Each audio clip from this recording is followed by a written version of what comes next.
Hetepu, my good people, it's Ra here again, and we're back with another episode. In this episode, what I want to do, and in the next coming episodes, is read some of the stories in the book of African Spirituality, which is available on Amazon.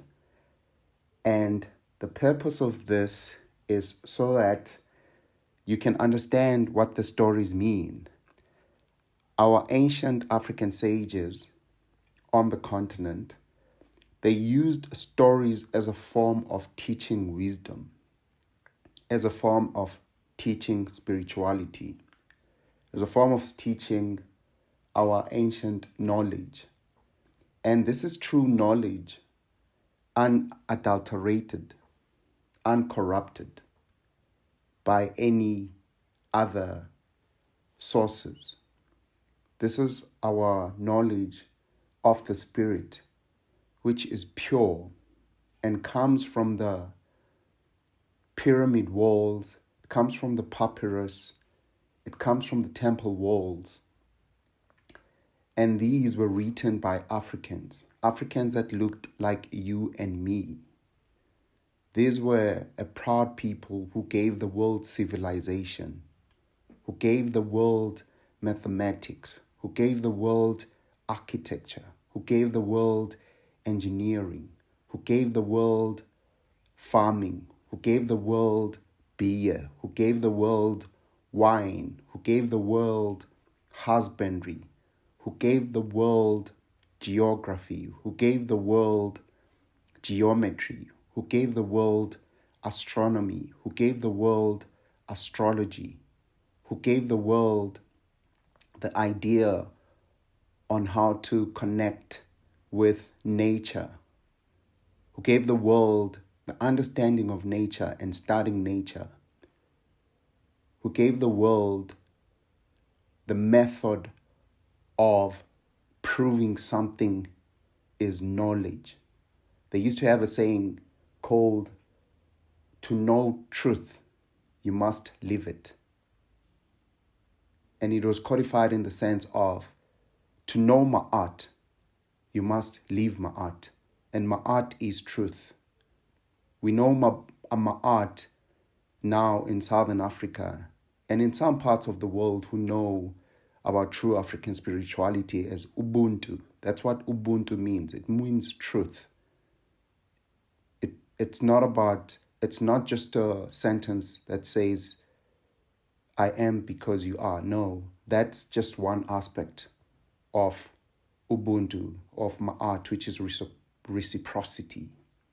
But it is bigger than that. These are ancient African sages whose stories permeate the world all over, whose architecture, whose blueprint forms the basis of a lot of belief systems. In fact, of all belief systems. And these are the stories, these are the source code stories that were used to create other belief systems. So as you're listening to this today, you are privileged to have been selected by yourself. You chose yourself to come to this knowledge because this is the source code. I don't know about you, but whenever I learn about anything, I want to go to the first principles. I want to go to the source code. I'm not interested in the tertiary. When there's a story that breaks out in terms of news, I'm always interested in the facts, not on what comes after, what other people say, because we know that if you're not close to the fact, if you're not close to the source, then what you're talking about is actually gossip. So we are fortunate as Africans that we have the source code, we have the stories, and we're fortunate as Africans that we have the stories now written in a book called the Book of African Spirituality. And it's the stories without any opinion. And that was the purpose of this book being written. However, what helps is obviously to have an explanation, because this information is new to you. This information is new to you, so it is always good to have an explanation of what the story means. And at the end of reading the story, I'm going to explain to you what the story means at one level. But this story is very multi-dimensional, which is why it has been used to create all these belief systems. I mean, some of the movies that you see, like The Lion King, they stole the story from this master story. Aspects of the Matrix as well stole this master story. Star Wars as well stole this master story. Even in Star Trek, you see elements of this master story. So there are a lot of movies that have been created, belief systems that have been created, that stole, or rather copied or plagiarized this story without giving credit to the ancient Africans who wrote the story in the pyramid walls. But now you know, without going further, let me just go straight to the book. And I'm reading from page 56, Book of Oser, chapter 1. And the story is called The Book of Knowing the Evolutions of Oser and the Overcoming of Set.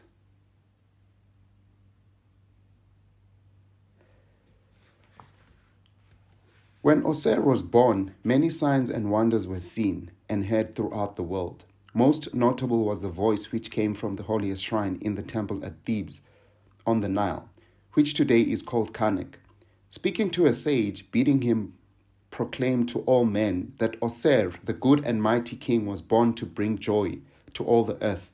The sage did as he was bidden, and he also attended on the divine child and brought him up as a man among men. When Oser was grown up, he married Oset, and he was an Neter. He could only marry another Neter. And Set married Nephet, for he too, being a Neter, could marry only a Neter. After Oset had learned the secret name of Ra, Oser became sole ruler of Kemet and reigned on earth as Ra had done. He found the people both savage and brutish, fighting among themselves and killing one another. But Oset discovered the grain of both wheat and barley, which grew wild over the land with the other plants and was still unknown to men. Oser taught them how to plant the seeds when the Nile had risen in the yearly inundation and sunk again, leaving fresh fertile mud over the fields, how to tend and water the crops, how to cut the corn when it was ripe, and how to thresh the grain on the threshing floors, dry it and grind it to flour and make it into bread. He showed them also how to plant vines and make the grapes into wine. And they knew already how to brew beer out of the barley. When the people of Kemet had learned to make bread and cut only the flesh of such animals as he taught them was suitable, Oser went on to teach them laws and how to live peacefully and happily together, delighting themselves with music and poetry. As soon as Kemet was filled with peace and plenty, Oser set out over the world to bring his blessings upon other nations. While he was away, he left Oset to rule over the land, which she did both wisely and well. But Set, the evil one, their brother, envied Oser and hated Oset. The more the people loved and praised Oser, the more Set hated him. And the more good he did, and the happier mankind became, the stronger grew Set's desire to kill his brother and rule in his place. Set, however, was so full of wisdom and so watchful that Set made no attempt to seize the throne while she was watching over the land of Kemet. And when Oser returned from his travels, Set was among the first to welcome him back and kneel in reverence before the good Neter, Nesu Oser. Yet he had made his plans, aided by 72 of his wicked friends.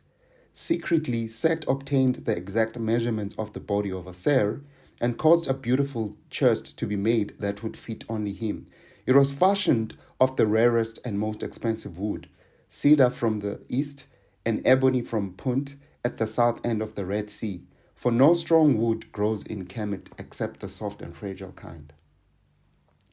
Then Set gave a great feast in honor of Oser, but the other guests were the 72 conspirators. It was the greatest feast that had yet been seen in Kemet. And the foods were choicer, the wine stronger, and the dancing girls more beautiful than ever before. Set knew how to party. When the heart of Oser had been made glad with feasting and song, the chest was brought in, and all were amazed at its beauty. Oser marveled at the rare cedar, inlaid with ebony and ivory, with rare gold and silver, and painted inside with fingers of Neteru and birds and animals, and he desired it greatly.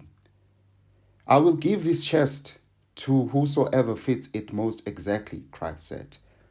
And at once the conspirators began in turn to see if they could win it. But one was too tall and another too short, one was too fat and another too thin, and all tried in vain. Let me see if I will fit into this marvelous piece of work, said Oser. And he laid himself down in the chest while all gathered round breathlessly. I fit exactly, and the chest is mine, cried Oser, and the chest is mine. It is yours indeed, and shall be so forever, hissed Set, as he banged down the lid. Then in desperate haste, he and the conspirators nailed it shut and sealed every crack with molten lead, so that Oser the man died in the chest, and his spirit went west across the Nile into Amenti. Set and his companions took the chest which held the body of Oser and cast it into the Nile.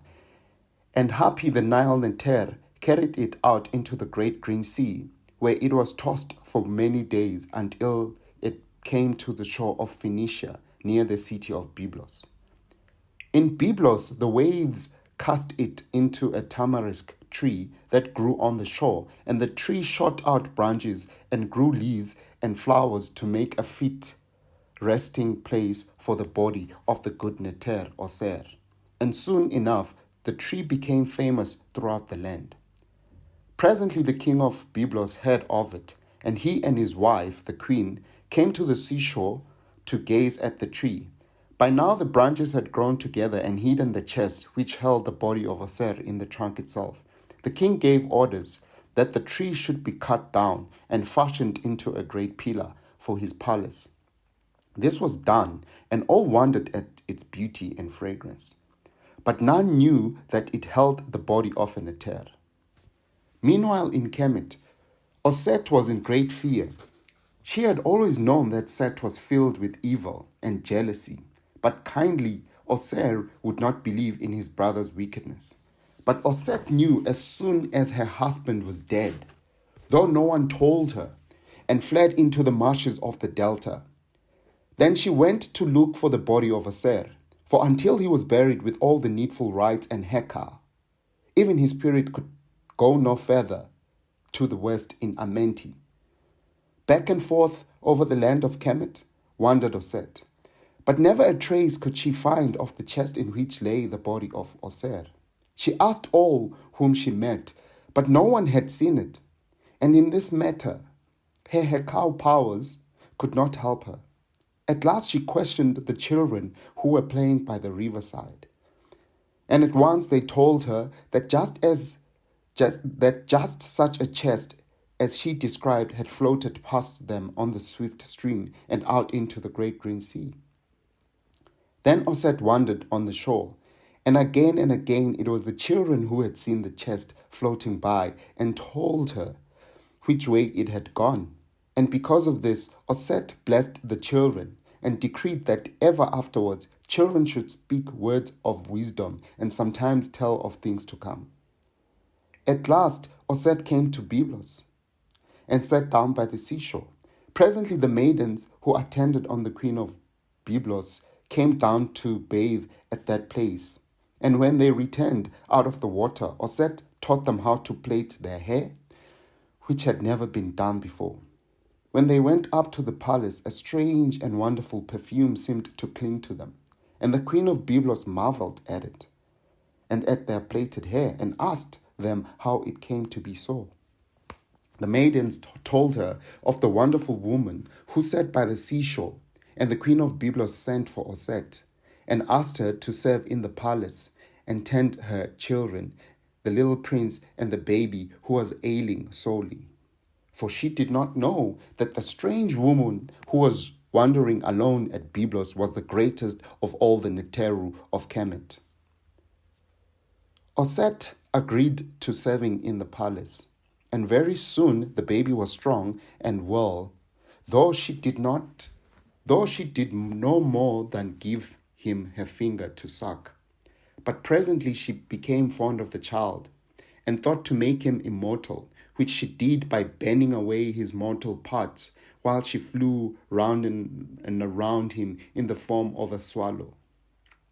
The queen of Byblos, however, had been watching her secretly, and when she saw that her baby seemed to be on fire, she rushed into the room with a loud cry, and so broke the Hetepu powers.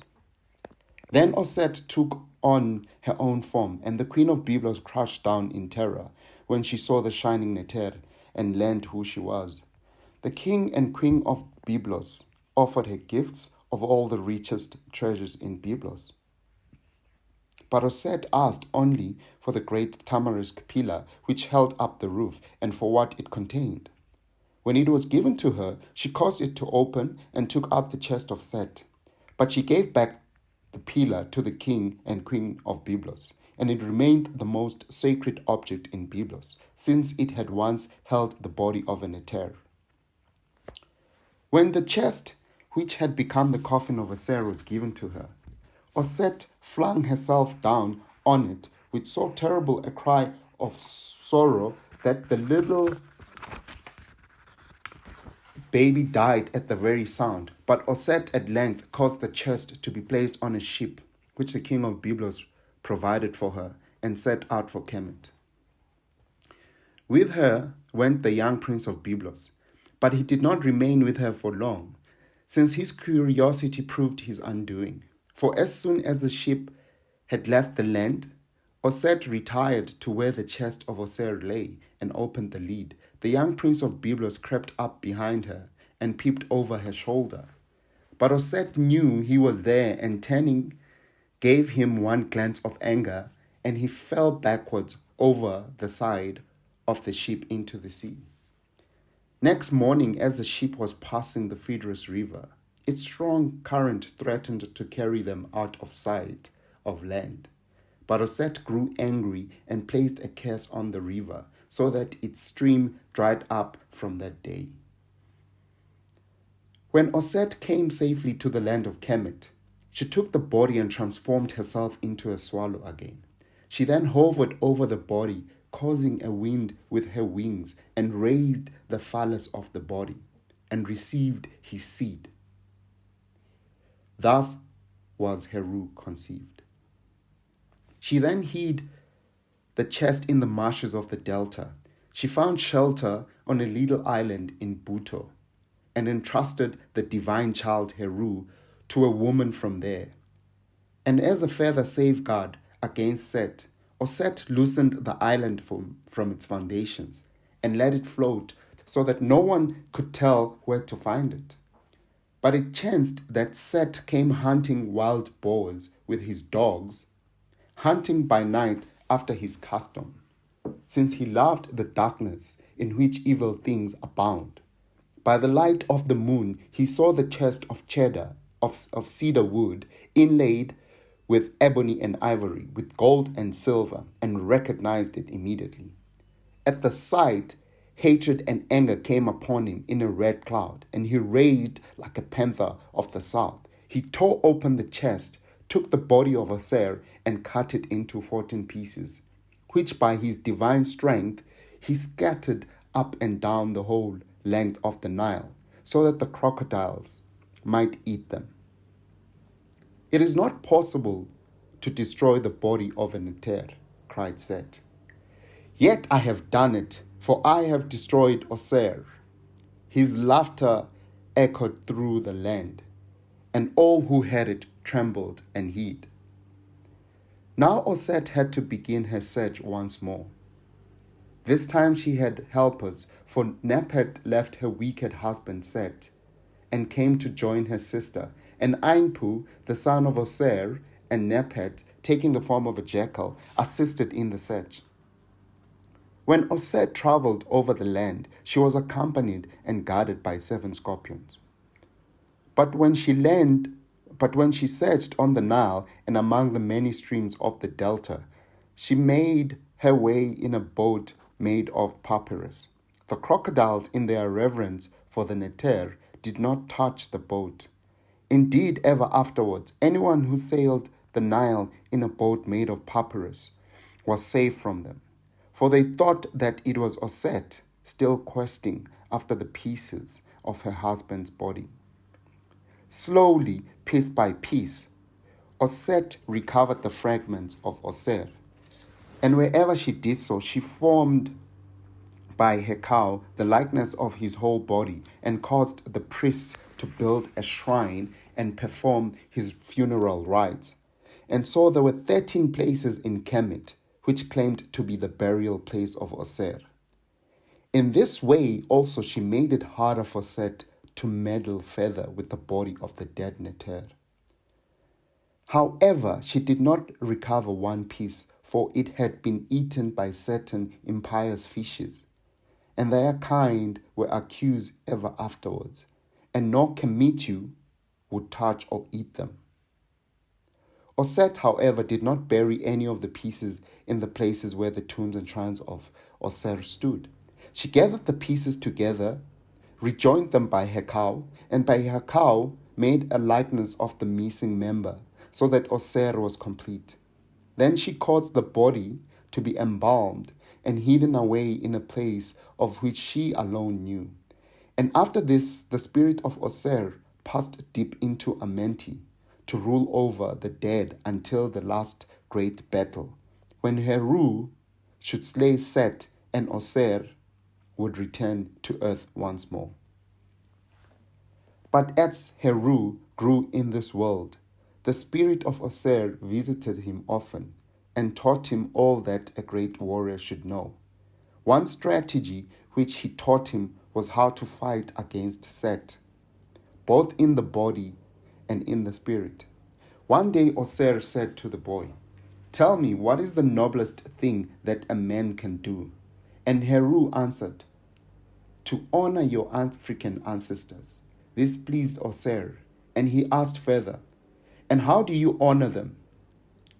"By learning about and practicing their history, culture, tradition, and African spirituality," replied Heru. "By also building a shrine for them, and the Neteru, and feeding their Kau with candlelight, water, food, and incense, to say the least." When he heard this, his heart was pleased.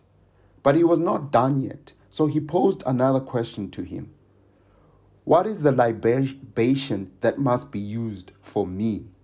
And Heru answered, "This is your libation, Atef. This is your libation from your Mesu. To make a libation of the north, round about, coming from your Mesu, coming from Heru, I have come. I bring you the eye of Heru, so that your heart may be refreshed by it. I bring it to you, to carry you, to be under your soles. I bring you the eye of Heru, which is on your brow. The sound eye of Heru is being rubbed on your face.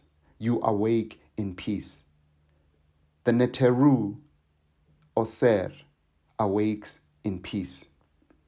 When he heard this, Oser knew that the time had come for Heru to declare war on Set, and bade him gather together a great army and sail up the Nile to attack him in the deserts of the south.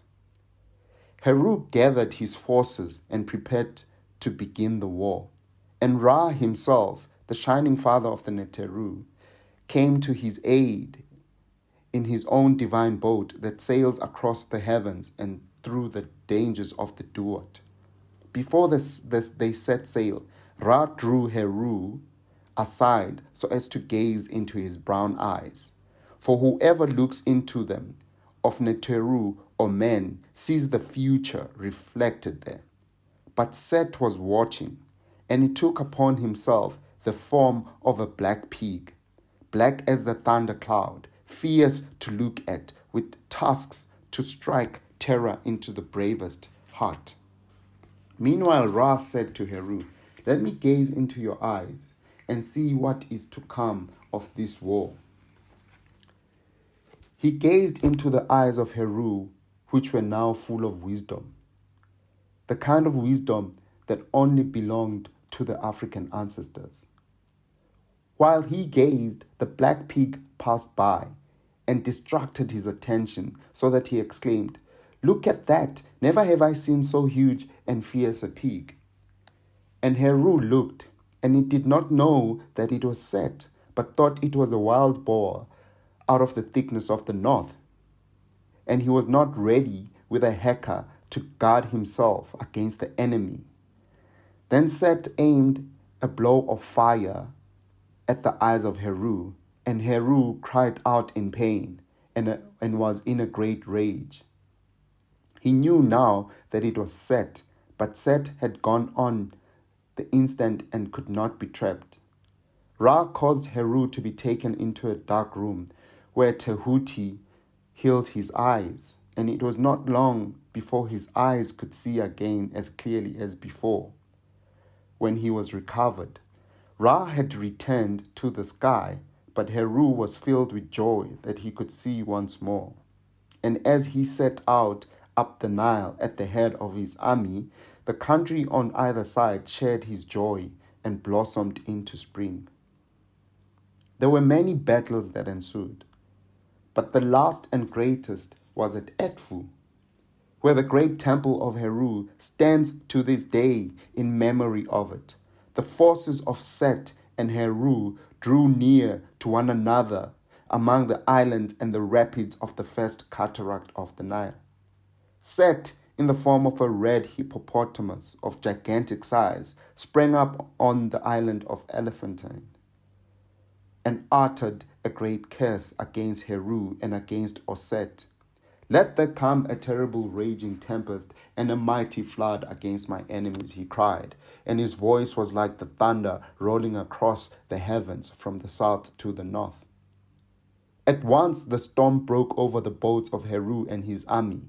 The wind roared, and the water was heaped into great waves. But Heru held on his way, his own boat gleaming through the darkness, its prow shining like a ray of the sun. Opposite Hetepu, Set turned and stood at bay, straddling the whole stream of the Nile. So huge a red hippopotamus was he. But Heru took upon himself the shape of a handsome young black man, 12 feet in height. His hand held a harpoon 30 feet long with a blade 6 feet wide at its point of greatest width. Set opened his mighty jaws to destroy Heru and his followers, so that the storm would wreck their boats. But Heru cast his harpoon, and it struck deep into the head of the red hippopotamus, deep into his brain. And that one blow slew Set, the great wicked one, the enemy of Oser and the Neteru, and the red hippopotamus sank dead beside the Nile at Hetepu. The storm passed away, the flood sank, and the sky was clear and blue once more. Then the people of Hetepu came out to welcome Heru the Avenger, and lead him in triumph to the shrine over which the great temple of Edfu now stands. They celebrated and sang the song of praise, which the priests chanted ever afterwards, when the yearly festival of Heru was held at Edfu. Rejoice, you who dwell in Edfu. Heru the great Neter, the Lord of the sky, has slain the enemy of his father. Eat the flesh and drink the blood of the red hippopotamus. Burn his bones with fire. Let him be cut in pieces, and the scraps be given to the cats, and the offal to the reptiles. Glory to Heru of the mighty blow, the brave one, the slayer, the wielder of the harpoon, the only son of Oser, Heru of Edfu, Heru the avenger. But when Heru passed from earth and reigned no more as the Nesu of Kemet, he appeared before the assembly of the Neteru. And Set came also in the spirit and contended in words for the rule of the world. But not even Tehuti the wise could give judgment. And so it comes about that Heru and Set still contend for the souls of men and for the rule of the world. There were no more battles on the Nile or in the land of Kemet, and Oser rested quietly in his grave, which Oset admitted was on the island of Philae, the most sacred place of all in the Nile, a few miles upstream from Elephantine. But the Kemetu believed that the last battle was still to come, and that Heru would defeat Set in this also. And when Set was destroyed forever, Oser would rise from the dead and return to earth, bringing with him all those who had been his own faithful followers. For this reason, the Kemetu embalmed the dead and set the bodies away beneath towering pyramids of stone and deep in the tomb chambers of western Thebes, so that the blessed souls returning from Mementi should find them ready to enter again, and in them to live forever on earth and under the good Neter, Oser, Oset, his queen, and their son Heru. That is the end of the story. The next part will be about explaining what the story means. And I'm sure you've picked up a lot of elements which you found in a lot of stories. I mean, some of the elements are, for example, at the end when they say that Oser will return. You know what that sounds like, right? You know the stories that plagiarize the story in terms of Oser returning. In ancient African spirituality, we know that these are stories that are meant to teach. It does not mean that it actually happened. We're not talking about actual people here. We're talking about the personification of concepts. Oser is a personification of a concept, and that concept is the force of nature that deals with unity. Heru is a personification of the force of nature that deals with the will within you, your will. That is a personification of your will. Oset is a force of nature and is a personification of the female energy. It is also a personification of your link to the spiritual realm. These are all personifications. Oser is a personification also, besides of unity, it's a personification of the ancestors. When they say that Oser is going to return, they're talking about the ancestors returning. That means when people pass away, they do not die. It is only their physical body that dies. Their mind in the spiritual realm still continues to exist.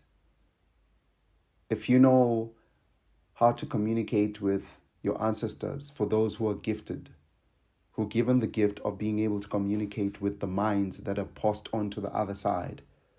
For them, it means that the ancestors return and they are able to guide them. It is not talking about some human being coming back again to choose those who are good. We're dealing with facts here. We're dealing with personification of concepts. We're not dealing with fairy tales.